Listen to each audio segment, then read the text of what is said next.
Muito bem, de volta com a Introdução Bíblica 1. Estamos no livro de Êxodo. Essa é a nossa aula de número 21. Falaremos então sobre as 10 pragas do Egito. Primeiro, colocar que essas 10 pragas são, na verdade, a palavra usada aí para pragas é a palavra que tem a ver também com golpes, né? E com ferimentos. Foram julgamentos para a nação egípcia, que era a maior potência da época. O Egito, naquele tempo, era os Estados Unidos de hoje. Alguém fica pensando que o Egito era um paísinho pequeno aí com um produto interno bruto pequenininho. Não, ele era a maior potência da época. Tudo, uma hora, estava no Egito. E o povo estava escravizado ali. Já havia mais de 100 anos, né, de escravidão, contando os 400, que aqui no Êxodo vai falar 430. E agora então o Senhor Deus, depois que Moisés é chamado, comissionado, convocado, vai com Arão até Faraó, faz aqueles primeiros sinais imediatos lá na corte, a vara vira cobra, a mão fica leprosa ou não, aí começa então o Senhor a derramar o seu juízo. Essas 10 pragas, que na ordem são sangue, rãs, piolhos, moscas, sangue, rãs, piolho, mosca, peste e úlcera nos animais, granizo, gafanhotos, trevas e a morte primogênita. Cada uma praga dessa vai afetar um setor na área da divindade egípcia. Tudo no Egito era Deus, né? Havia Deus para tudo quanto é lado, para tudo quanto é banda. Então, essas pragas vão atingir diretamente, Deus vai julgar aquele Deus. Porque Faraó, quando Moisés e Arão chegam lá, falou assim: quem é o Senhor para que eu deixe vocês irem? Então ele fez como se fosse assim, provocou uma ação direta de Deus a mostrar a ele quem era Deus. E aí ele vai realmente fazer isso aí. Através dessas pragas vai ficar bem claro quem é o Senhor. Elas começam no capítulo 7 e vão até o capítulo 12. De 7 ao 12 nós vamos encontrar essas pragas aí. Cada uma vai atingir diretamente um Deus. O período das pragas, o Dake, que é esse estudioso famoso, tem a Bíblia Dake aqui, então eu aconselho que você adquira a sua.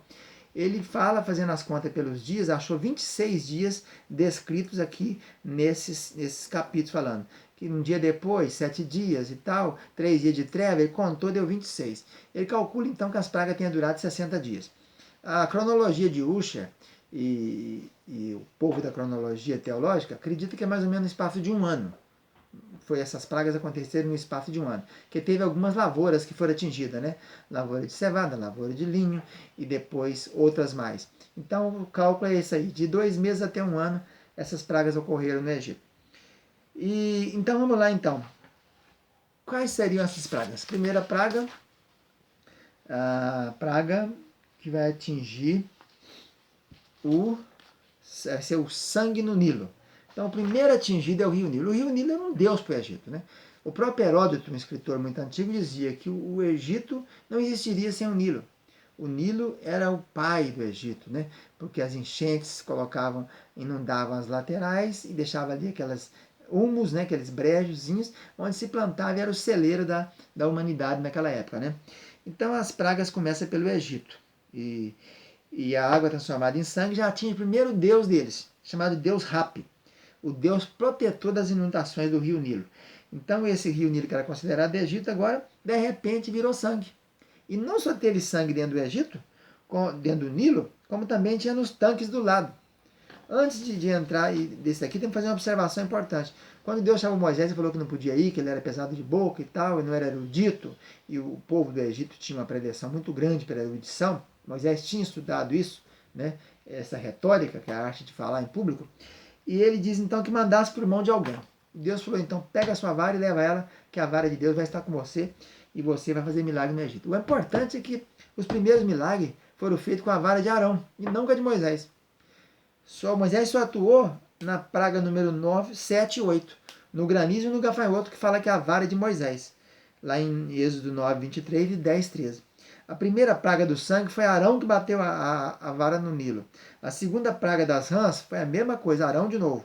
A dos piolhos, a praga dos piolhos, a terceira, Arão novamente. E você pode ver em Êxodo 7, versículo 9, 10, 12, 19 e 20. E Êxodo 8, 5, a praga das rãs. Êxodo 8, 16, 17, a praga dos piolhos. Então, o Gênesis é o livro que mais tem a palavra vara. Aparece 20 vezes a palavra vara no livro de Gênesis. O Arão aparece na Bíblia 350 vezes, enquanto Moisés aparece 848 vezes. Quase 3 vezes mais, né? A Miriam, no entanto, que é a terceira filha de Arão com Joquebede, só aparece 15 vezes, né? Só rapidamente os episódios dela foi aquele episódio das danças, do tamboril depois que passou o Mar Vermelho. Depois o episódio dela terrível, o episódio quando ela levanta contra Moisés. Nós vamos ter uma aula só sobre isso aí, tá? Com a mulher cuxita. Então, a vara foi a vara de Arão que fez os primeiros milagres, e a vara de Moisés depois só aparece, então, diante dos deuses ali no Êxodo 4, né, a vara de Deus, quando ele sai carregando, ela vem embora para enfrentar o faraó. Depois no Mar Vermelho, a vara que bate a dele. E lá na água, quando ele bate para sair a água da rocha, é a vara de Arão. E depois no alto do monte, quando Arão e Ur estão segurando a mão dele, que Josué está lá embaixo combatendo com os amalequitas, a vara de Arão. Fora disso, de Moisés, fora desse episódio, não aparece mais. Então isso aí só para ficar mais claro essa situação, qual vara que estava sendo usada. Então a segunda praga, a primeira praga, Nilo, o deus Rapi, protetor das inundações. Segunda praga, a invasão das rãs. Aí já é a deusa da fertilidade, chamada Hecate. As rãs acabaram relacionando, todos que queriam fertilidade invocavam a tal divindade. O deus zombou deles, pois ele não conseguiu impedir que o Egito fosse invadido pelas rãs. Então as rãs invadiu as casas, invadiu cama, invadiu cozinha, invadiu tudo. E a deusa atingida foi a deusa Hecate. A terceira praga, a praga dos piolhos. E o pó era considerado sagrado no Egito. E ele converteu-se então em insetos muito importunadores, piolho, também rapar a cabeça e etc. Era profanação aos deuses deles. A quarta praga, a invasão das moscas. Aí tem o Beelzebu, que era o deus das moscas, também chamado de Baal-Zebub, lá naquele episódio do rei Acasias. E então as moscas cobriram o Egito todinho, então o deus Beelzebu foi atingido. A quinta praga, a praga das pestes nos animais. Aí é um golpe contra o deus Amon, que tinha forma de carneiro.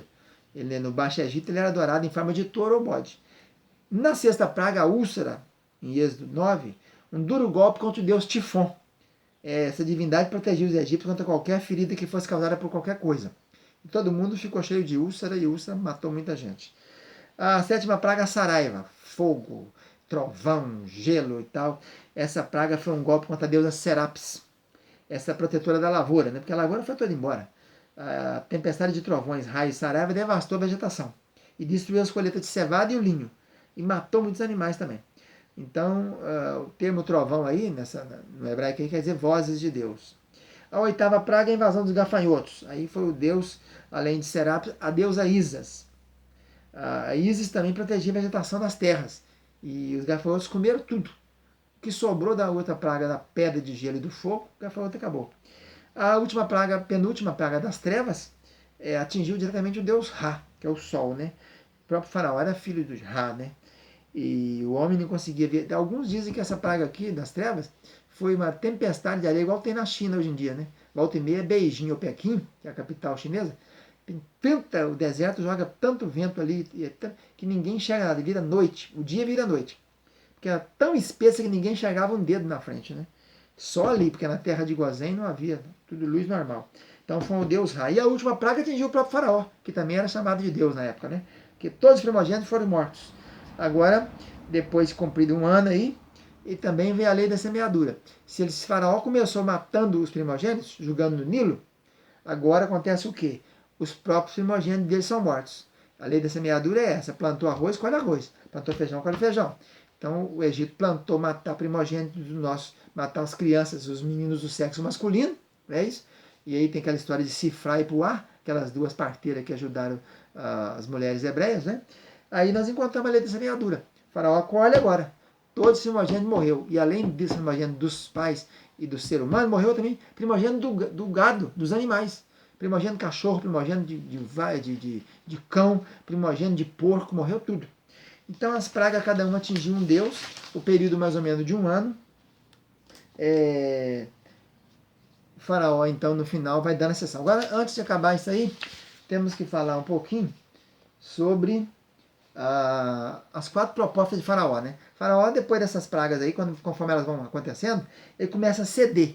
Faraó, vocês sabem muito bem, eu falei no exercício anterior, na aula anterior, que ele é símbolo do diabo, do Satanás. Ele é símbolo do nosso opositor, do inimigo das nossas almas. Ele então, diante daqueles fatos, ele começou a ceder. E tentando ludibriar Moisés, ele disse a primeira coisa: ferve aqui mesmo no Egito, não precisa sair não, fica aqui. Então essa primeira proposta que Faraó sugere ao povo, para ficar ali dentro, é aquela história antiga, né, de boa vizinhança que o diabo faz para a gente. Ah, fica aqui mesmo, não precisa sair não, não precisa ir na igreja não. O que tem de gente que não está frequentando a igreja, não está congregando, não é brincadeira. Eles estão atrás da igreja, a igreja de Cristo em casa, né? É televisão, é rádio, tem muito programa, muita coisa. É preciso congregar. Congregar faz parte da vida espiritual. Do crescimento espiritual. Faraó primeiro então fala assim, serve aqui no Egito. Então nós não podemos, o Egito é acima do mundo. Deserto, provação, e Canaã, a terra prometida. A segunda proposta de Faraó, quando começa a acontecer as pragas, é lá em Êxodo 8, 28. Sirva ao seu Deus fora do Egito, mas não muito longe. Ele fala, não vai longe não, fica por aqui mesmo. Isso acontece também na nossa vida espiritual, quando a gente começa a encontrar pessoas que falam assim com você. Você está sendo exagerado, não seja extremista, não precisa de jejuar demais, não precisa ficar indo no monte todo dia, não precisa ficar indo também na igreja todo dia, para que ele viva toda hora, para que dar dízimo? É isso aí, serve a Deus fora do Egito, mas não vai longe não. Fica só no beabazinho, não desenvolve a sua vida não. Para que seminário? Para que estudar a Bíblia? Está salvo já. A terceira proposta de Faraó, quando as pragas vão acontecendo, está no 10, 11. Ele fala, vocês vão, mas vão só os 6 e os homens, deixa os meninos aqui. Não vai todo mundo não, não vai com a família inteira não. Isso acontece também com o diabo, conosco, né? Ele quer nos impedir de nós fazermos, ganharmos nossa família para Jesus. A vida espiritual começa no lar. Se eu não consigo ganhar minha família, se os meus filhos não estão servindo a Jesus, como é que eu vou querer que as pessoas do meu rebanho sirvam, né? Então essa proposta é interessante. Ele fala que não, a família não, só você tá bom. Vocês ficam aqui sozinhos, não precisa de todo mundo não, fica aqui. E a última proposta dele, indecente, antes de sair tudo, está lá no Êxodo 10, 24. Não, vocês vão, mas não levam os bens não, não levam os animais, vão só vocês então com a família, mas não precisa levar animal nenhum não. Deixa tudo aqui, deixa suas geladeiras, seus fogões, suas coisas aqui, suas camas, seus móveis, seus imóveis. Não. Irmão, nós precisamos servir a Deus de coração, de corpo e de alma. Tudo que eu tenho é de Deus, é de Jesus. Tudo meu é dele. Então eu não tenho que ficar servindo pela metade, né? Então, Faraó foi essa proposta a Moisés. Moisés foi enfático e radical. Falou, Faraó, nenhuma unha ficará. Não fica nenhuma unha, Faraó. Vai sair tudo. E vamos sair em nome de Jesus. E o Senhor vai matar o seu primogênito para você aprender a deixar o povo sair. Então não podemos ceder nem um centavo para o diabo. Não cede, não. Bate firme. Não aceita a proposta dele. Vamos embora. Ficamos por aqui. Um abraço.